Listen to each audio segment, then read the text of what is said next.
What's up, Panko fam? Today's video is an important one. My biggest fear in life is getting to the end of my life with regret because there are no second chances in life. I want to get to the end of my life fully satisfied with what I did and who I was. And that's why I'm doing everything I can to avoid these 5 regrets I've seen from others and even from myself. Let's get into it because I promise you all of us struggle with at least one of these in one way or another. Number 1, caring what everyone thinks of you. Every time I talk to someone who wants to start posting but hasn't, their biggest concern is being judged by other people when they put themselves out there. And that goes for any dream. Starting a business, playing a sport, whatever your goal is, people will judge you for trying, because in today's society, trying is cringe. And the truth is, when I started posting, I was also terrified of judgment. I was a senior in high school about to go into college, and I had people in school making jokes at me, taking little jabs, and I even had an upperclassman at the college I was going to make fun of me in a comment, which was tough to see as an incoming freshman just trying to fit in. But I had an important reflection, and I decided a few things. I decided if I don't chase this goal of pursuing my passion of being a fitness and self-improvement influencer who inspires thousands and lives my dream life, I will regret it for the rest of my life, always wondering if it was possible. In that moment, I made my lock screen no what ifs. I'm not going to get to the end of my life and wonder, what if I had chased my biggest dream? What if I stopped caring so much what other people thought and was just unapologetically myself? Who could I have been? How many people could I have helped and inspired and positively impacted through my content? And I realized I'll get used to all of these people judging me, and one day I'll completely forget about them. So the question becomes, do you want to be judged by people whose names you'll forget, who don't even understand your life or your vision? Or would you rather be judged by your future self who is full of regret, wondering what life would have been like if you were unapologetically you? Regret number 2, being realistic. There are a few problems with the mentality of being realistic. The first is, I'd rather go all in on a crazy goal and fail, knowing for sure it just wasn't possible, than to take the safe route of plan B and always wonder if that dream could have worked. So sure, failing is painful, but you can sleep at night knowing you gave it a shot. I don't know about you, but if I don't go for what I actually want in life, I'll lay awake at night 30, 40 years from now, running through the possibilities, wishing I'd at least seen it through. The second problem with being realistic is that being unrealistic, whether you succeed or fail, always leads to the better story. And at the end of your life, one of the only things you have left is the story you tell other people of your life. Do you want to get to the end of your life with a boring story of always taking the safe route, never taking risks, and living a mediocre life full of good enough? Or do you want to tell a crazy story of trying and failing, persevering, going for what you want? Which story do you think will inspire those you tell it to?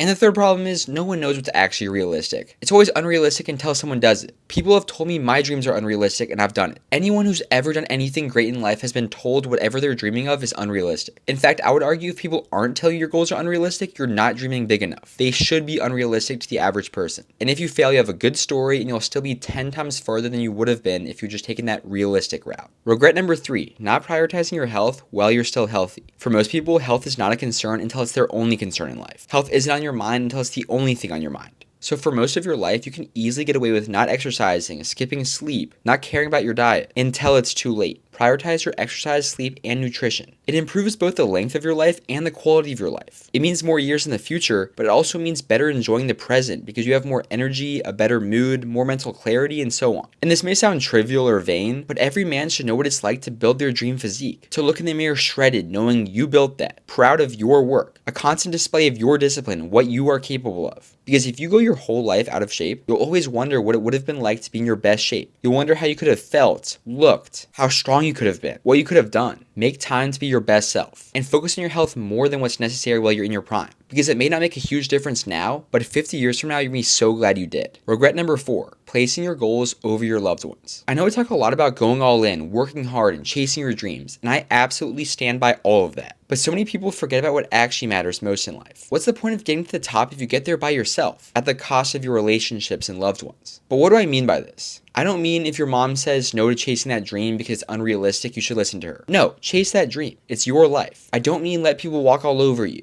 But what I do mean is, when a friend needs you to be there for them, be there for them. I'm a bodybuilder, so I take my sleep and routine extremely seriously. But there have been times when a loved one is going through something, and they need me there talking them through it. Even if that means ruining my sleep schedule and either not working out or having a terrible workout the next day, I'm gonna be there. If that costs me my best physique possible, so be it. I wanna get to the end of my life knowing I was simply a good person, and I'm gonna remember those special moments with friends and family when we were there for each other. A quote I really love is by St. Maximilian Kolbe, who I'm named after. Without sacrifice, there is no love. It's so easy to be there for friends and family when it's convenient, when it's fun, when it fits into your schedule. But relationships, love, that's built on the times when it's not convenient. The times you have to sacrifice significant time, effort, and opportunities to support someone. That's when a relationship builds love and trust. You'll look back fondly at these times. And sure, unfortunately, sometimes people won't reciprocate that love. They won't be there for you, or they'll betray you. But overall, if you have this mentality, you'll go through life enjoying the journey, full of up and downs, because no matter what, you have your loved ones alongside you, and you have the memories you've shared with them. And the truth is, none of your accomplishments mean anything compared to simply being a good person. Regret number 5, obsessing over wealth and materialistic possessions. That money, that mansion, that thing, it won't fulfill you. Thanks to what we call the hedonic treadmill, your brain will get used to those circumstances and you will always want more. Yes, money can be great. You need it. It can get you freedom. You can do good with it. So I'm not saying to not care about money at all, but many people switch up what matters. Money should be a tool to focus on what will truly fulfill you. Doing good for the world, building your connections with loved ones, growing close to God through service and charity, and so on. But many people do the opposite and sacrifice these things for money. They're an absent father or husband or friend so they can make more money. Or they sacrifice their morals to make more money, which isn't always drastic things like doing something terrible. It can also be small sacrifices to your morals that stack up over time, doing what you know is not right. And these sacrifices defeat the whole purpose of money. And since you're unfulfilled, you will always want more of it. Whether you have $1 or $1 billion,